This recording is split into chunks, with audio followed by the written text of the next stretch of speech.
Apa itu takut ngepick Fanny di atas? Apa itu takut? Lawan dan langsung di counter dengan sangat bijak oleh Paloyski. Ditambah lagi, ini dua counter yang membuat Fanny seakan-akan gak bisa bermain. Apa sih nama hero-nya sih? Apa? Apa sih? Fanny. Ini? Kalea. Dan? Yu Sin. Nah, Kevin harus tahu dari season yang pertama nih. Ini orang doang nih manggil Lee Sun Shin, Yu Shin Shin. Emang suka-suka dia kan? Iya, emang Soyu suka dia. aja dipanggil Soyu. Jadi emang suka-suka Bang Oji aja gak apa-apa. Jadi itu sebenarnya udah terjadi, udah dari dulu. Oh, sejak season 1 ya? Iya. Yu Sin. Yi Sun Shin. Yi Sun Shin. Yi Sun Shin aslinya. Sun dong, kan dari negara... Ya kita kan belajar sama Mirko. Oh iya. Iya. Yi Sun Shin. Iya. Yu Sin dulu kok panggilnya. Sekarang Capek banget, Dan. udah bagus ya? Sekarang udah bagus. Udah belajar. Tapi ngomongin ke arah Yi Sun Shin, Udah, boleh lah. ya kan? Ini mengerikannya adalah sebagai hero yang bisa meng-counter 3 hero nantinya. Pertama, kenapa aku bisa bilang meng-counter? Fanny nggak bisa nembus tembok. Yi Sun Shin bisa menghindari Fanny. Oh, tapi aku lebih kaget sama pick Moskovnya loh. Aku kira dengan adanya Yi Sun Shin, Kenzie bakal dikasih hero yang kayak kemarin hero anomali kayak Sun Goldland atau mungkin dia bawain yang kayak tipikal ya karena harinya udah di tangan dari dewa bisa bawa Lunox di Goldlane. Iya, bahkan menurutku kalau misalnya di posisi seperti ini Dewa Ruby juga bisa jadi good option ya. Ya Ruby Goldlane juga fine karena ada Fanny lawannya kan. Iya, counter langsung juga ke arah Fanny. Ya meskipun Moskov juga secara tidak langsung cukup meng-counter dengan efek comeback yang dia miliki. Tapi oke, kita bakal melihat rencana sebenarnya. Mungkin mereka pengen lebih memaksimalkan lagi output damage dengan hadirnya Kalea supaya ada kombinasi yang bisa dijalankan. Cuman yang jelas sekarang Grok, Hilda, Gatot Kaca ini satu persatu udah mulai tereliminasi. Menyisakan cukup terbatas ya dari segi XP dan juga roamnya terutama. Nah berarti siapa lagi nih yang tersisa dari segi XP? EXP ya, kalau jujur lawan matchup Terisla ya mungkin buat sekarang Cici. Tapi kalau Cici jujur ini kayak kebanyakan banget gak sih untuk hero damage-nya, mendingan Glue. Oh iya sih ya. Lebih pasti untuk jadi badan juga di bagian depan. Ya Glue bagus banget buat Gops juga, dia power. Jadi menurutku alangkah baiknya ya main hero yang safe aja. Ya, yang aman. Yang bisa bergoyang, berdansa. Ya Glue di bisa Lane of lambada, Dawn. Glue bisa lambada kan. Iya, Maju, bisa bergoyang dan maju. berdansa di Lane of Dawn. Iya, Cici ini juga bergoyang banget ya dengan Iya. goyonya dia. Menari-nari dan sekarang akan dieliminasi aja terlebih dahulu ditutup. Membiarkan Geek untuk mencari opsi yang lain. Ya tadi sebenarnya Glue juga jadi salah satu kandidat ya untuk masuk ke dalam list lineup dari The Geek. Tapi itu pun nggak perlu terlalu terburu-buru. Mereka juga masih bisa mengamankan ke arah yang lain. Mid laner misalnya. Jadi dia Glue. Yang seperti aku bilang tadi kalau misalkan emang ini masih powerful banget, pertanyaannya adalah Dewa. Mereka punya nggak nih untuk strat Vexana atau Faramis? Agar nantinya siapapun yang di-pick sama Kalea, ini kejawab dengan Faramis. Atau setidaknya kalau ada Glue, itu bisa kena efek damage AoE dari Vexana. Kedua hero ini yang bisa ngejawab sebenarnya. Iya ya. Aku lihat dari pergerakan apa yang dimiliki dari tim ini mereka yang udah siap untuk bermain di front to back sih. Dan sebentar lagi, Hellcard mid lane lagi. wah, aku nggak yakin ini bakal work semenjak ada Yi Sun Shin. Aku juga, pertama, Hellcard ini kan salah satu hero yang bisa in and out dive. Ya. Ya kan? Tapi ketika visionnya terlihat, dia nggak bisa in and out, Profesor. Iya, itu Dia setuju. bukan tipikal hero front to back. Dan dia juga movementnya akan sangat-sangat terkikis kan. Pasif Terrify-nya juga nggak bakal bisa aktif. Jadi ya ini menurutku bukan keputusan yang tepat, tapi let's see apakah eksekusinya akan berjalan. Apakah mungkin akan ada kejutan yang bisa dibawakan karena sejujurnya dengan adanya Glue di depan sana, Kalea juga. Apalagi di follow dengan Kimi. 3 marksman. Geek. Ini mau mencoba sesuatu yang pernah dicoba sama Andoryu dan juga waktu itu sempat ada juga dengan Yi Sun Shin dan juga Kimi. Tapi ingat ini harus safe banget untuk di early game-nya. Ya, 3 marksman ini bakal jadi satu ancaman juga. Tapi ya ngebawain dua hal yang benar-benar berbeda sih antara satu sama lainnya. Dari tim Dewa yang kembali lagi membawakan Hellcard di area mid. Mampukah untuk Hellcard ini bisa bertahan, bisa menghindar ya dari vision yang dimiliki juga oleh teman-teman dari Geek. Dan ini bakal jadi penentu juga untuk game yang pertama. Oke. Dewa United dengan kekuatan kuat. Mampukah meredam keganasan Geek Farm yang sedang berada di arah bawah? Mari kita saksikan bersama-sama di penutup match minggu kali ini. Ebel Arena, mana tepuk tangannya? Let's go to the lane of down. Oke, ini dia untuk game yang pertama masuk ke dalam lane of down, menyaksikan apa yang mungkin terjadi dari arah early game-nya terlebih dahulu. Karena bisa dibilang untuk Kimi, ini salah satu hero yang sangat diunggulkan. Ya meskipun secara damage di awal mungkin belum terlalu terasa, tapi ketika dia udah punya itemization, dia juga punya attraction pulse, ini bakal jadi sangat maksimal. Ya, yang kiri yang kanan ini memang agak sedikit perbedaan. Yang Yeah. satu bermain harus farming, yang kanan, yang kiri ini benar-benar bisa dapetin early pressure. Nah, tapi persamaannya adalah sama-sama Youngblood. Sama-sama yang bisa. Sama-sama Youngblood. Betul, Ya betul. Nevin, bukan begitu Masih Nevin? haus nih. Setuju. Masih ya mencari banget ya untuk kemenangan-kemenangannya, dan apalagi dengan hadirnya Fanny ya yang dibawakan dari seorang Ray. Ini jadi satu pembuktian lagi karena win rate Fanny sejauh ini masih sangat rendah di atas Oke, bakal coba dipaksa Apoy hampir saja di sana. Mereka tertrigger Purify-nya dan bakal lihat ditangkap oleh Paleski. Wow, dipaksa dengan flicker dan bakal coba hantam dengan ada first blood. Mechanical Paleski emang gak bisa bohong untuk satu player ini. Walaupun dia harus terperangkap di depan sana, tapi dia tahu dia tidak bisa ditumbangkan dengan instan. Wow, gerakan yang bahkan nggak terprediksikan oleh kita semua. Karena mungkin dia mau pull yourself together kali ya, makanya dia berani nih. Weza di depan sana bakal coba dipaksa first blood, tangan kan terjadi dan first blood di tangan dari Pancake. The Smiley Jungler kali ini mencoba untuk keluar dari zona zaman. Lihat sang monster yang dari kemarin bener-bener nggak bisa keluar dari kandangnya. Sang monster harus bangkit. Wah, ini masalahnya dapetin keuntungan ya. Dia juga dapetin Tremor. Jadi secara nggak langsung menunda Ray untuk mendapatkan level yang keempat. Gak dapetin Cutthroat, udah pasti Dewa bakal rugi banget. Dan sekali lagi, Okta dengan Hellcurt mid. Sejujurnya aku nggak melihat vision yang bisa didapatkan. Karena Muezanya juga ini bakal susah banget. Semenjak tadi terkena sebuah percikan di awal game. Ya, ini harus bersabar banget sih. Tapi lihat di sana karena tidak ada flicker kembali dan tidak memiliki Cutthroat. Satu poin kill didapatkan oleh Ray. Setidaknya at least ini pertukaran yang sangat manis ditukar oleh My Kids. Karena memang tidak bisa dipungkiri, lihat tim berhasil digendong, ditunggangi flicker power defense telah dikeluarkan. Dan membuat para pasukan dari tim Fabir masuk main akan terkurang satu buah.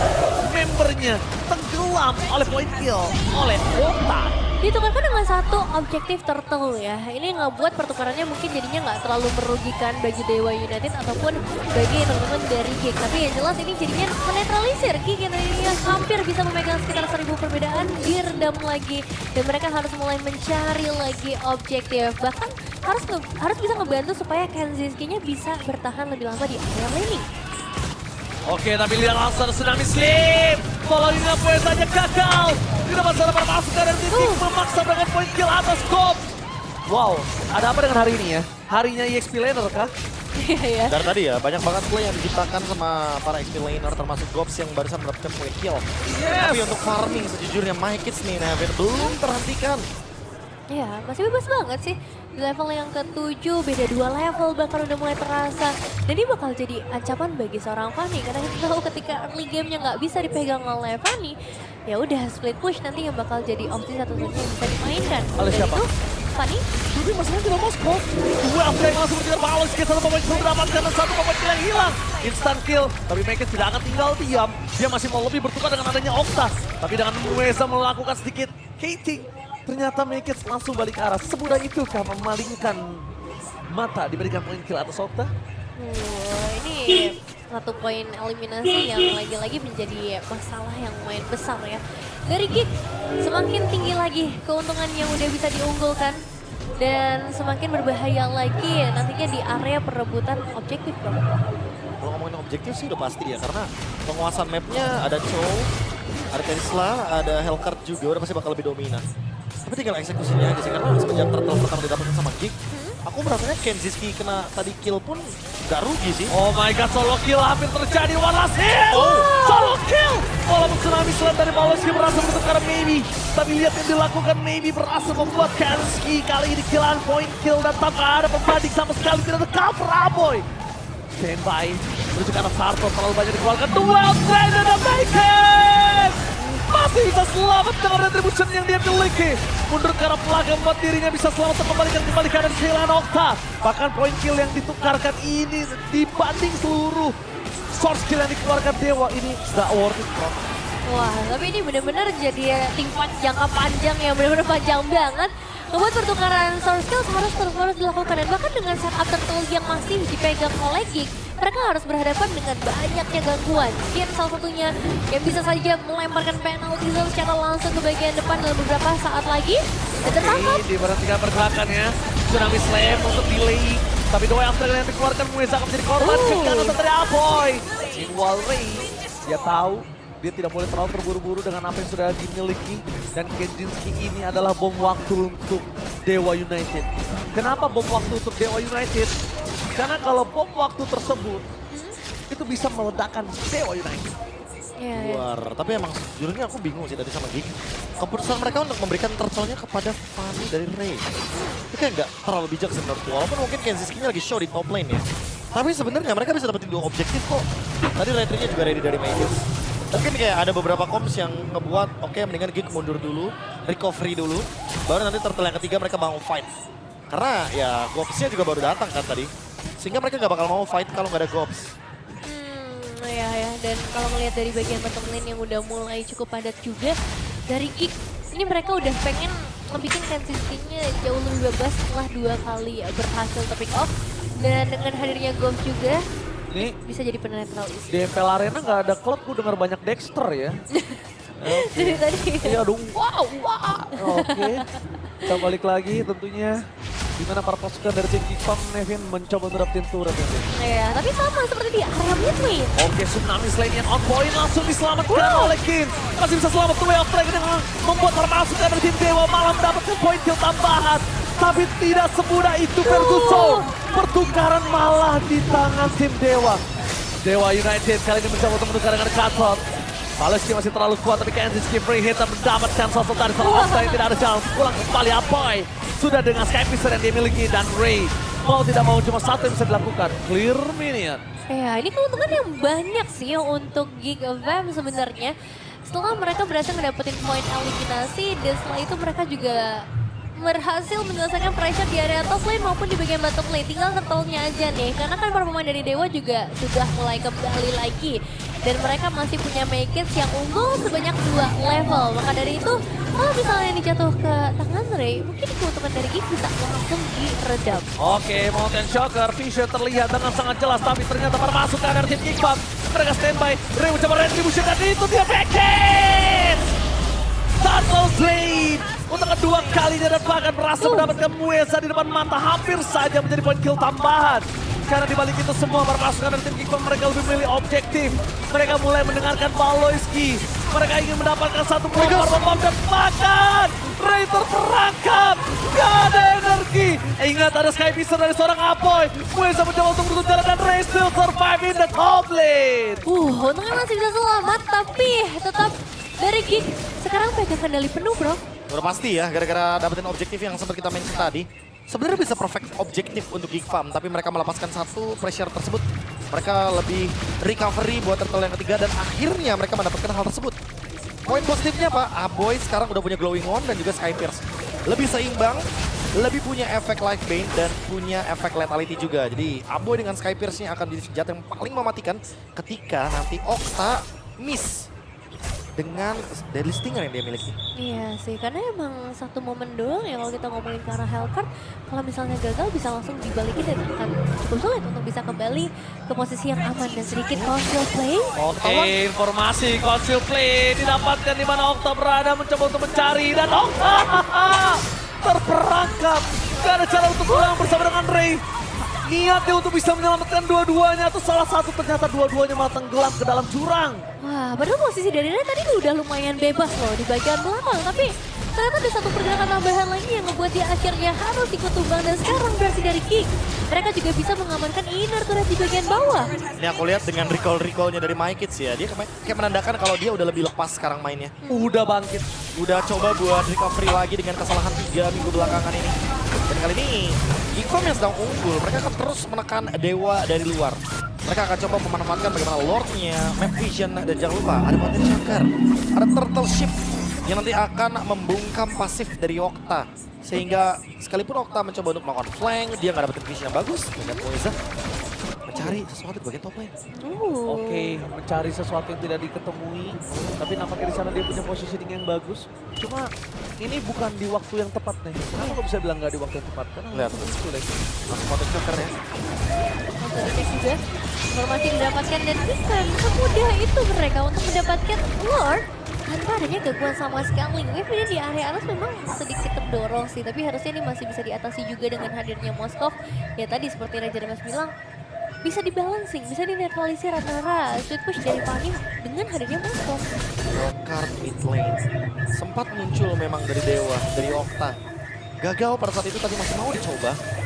Mungkin ada sesuatu yang menjadi alasan kenapa dari pick ini. Tapi sejujurnya Yi Sun-shin ini yang ngebuat kalau card itu nggak works. Iya ya, dengan opsi karena Hisunshin akhirnya ngebuka posisi perempuan dari Dewa dan dengan Lord yang udah mulai berjalan dari area top lane. Jelas untuk pergerakan defensif, aku cukup pesimis ya ngelihat pilihan hero yang dibawakan juga oleh Dewa. Secara defense high ground nih maksudnya nggak terlalu power juga. Ya nggak terlalu banyak juga. Kalau gas sekarang, Kalau juga sekarang kayaknya menjadi satu poin jelas sangat mahal dan lihat tidak masuk Tsunami Slay! Lihat langsung merasuk mendapatkan lethal damage dari para pasukan Geekfam di depan sana. Harus mendapatkan looking for the kill. Dan lihat para pasukan dari tim Dewa. Mereka porak-poranda, gak ada Holy Defense. Tersisa Rey dan juga Maybe. Oh my god, ini lumayan menjadi perhatian yang harus benar-benar fokus untuk melakukan clear. Tapi lihat, Maybe, Purified Gaming telah dikeluarkan base-nya. Penjaminan masih banyak, apakah menjadi fokus ke endgame? No way, mereka sangat disiplin kali ini Geekfam. Mungkin Baloyski udah mulai cukup teriak untuk menyuruh mereka mundur, Profesor dan juga Nevin. itu pasti ada remnya ya. Harus ada remnya lebih tepatnya. Karena bottom lane dan juga top lane-nya nggak nge-push barengan. Jadi mereka cuma nge-push at lane. Tapi laning ini malah laning yang paling penting gak sih? Mid lane. Jadi mereka nggak perlu repot-repot untuk langsung clear lagi di bagian mid lane. Yang penting ini nih, di atas menit 12, Holy Shield-nya udah nggak ada di bagian bottom lane. Ya itu sih target utamanya ya, supaya nanti lebih mudah lagi untuk masalah lane jauh juga ini bisa di-manage oleh perempuan dari Geek. Dan mereka juga udah pegang 9.000 gold lebih unggul sih. Lihat Maykits, dia udah punya Magic Blade. Dia akan menuju ke Rose Gold Meteor. Gak bakal mudah untuk bisa burst dia juga. Even Ray dengan cutthroat-nya, yang mungkin masih bisa jadi target menurutku di sini adalah Kenziski. Tsunami Slam akan coba dipasang dan instant kill akan didapatkan termasuk dari tim Geekfam. Masih mau lebih make it. Lihat darah mudanya muncul kali di Profesor. Dia nggak menunggu apapun lagi.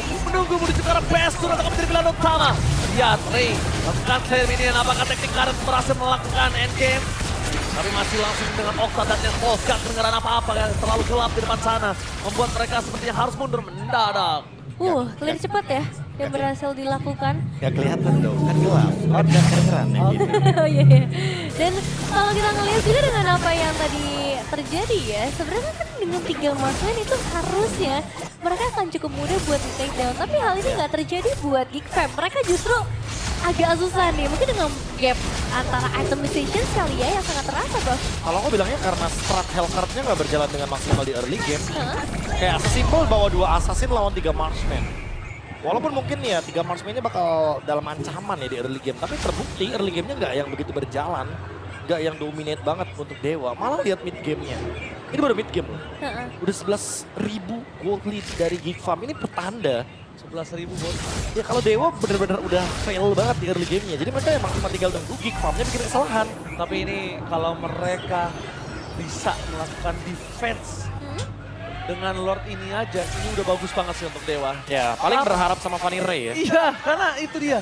Dia bisa mengharapkan Ray. Nah, nanti makin lama-lama lagi, item udah makin jadi, makin sulit Ray bisa mengimbangi musuhnya. Ray-nya show di top lane. Oke, Ray-nya show di top lane, lalu Mountain Shocker fokus ke arah Best. Sudah tidak melihat apapun terjadi pada pasukan dari tim Dewa United. Bahkan dipasang dengan Tsunami Slam. Di belakang sana Okta dan Tasmos telah dikeluarkan, tapi free hit NZK.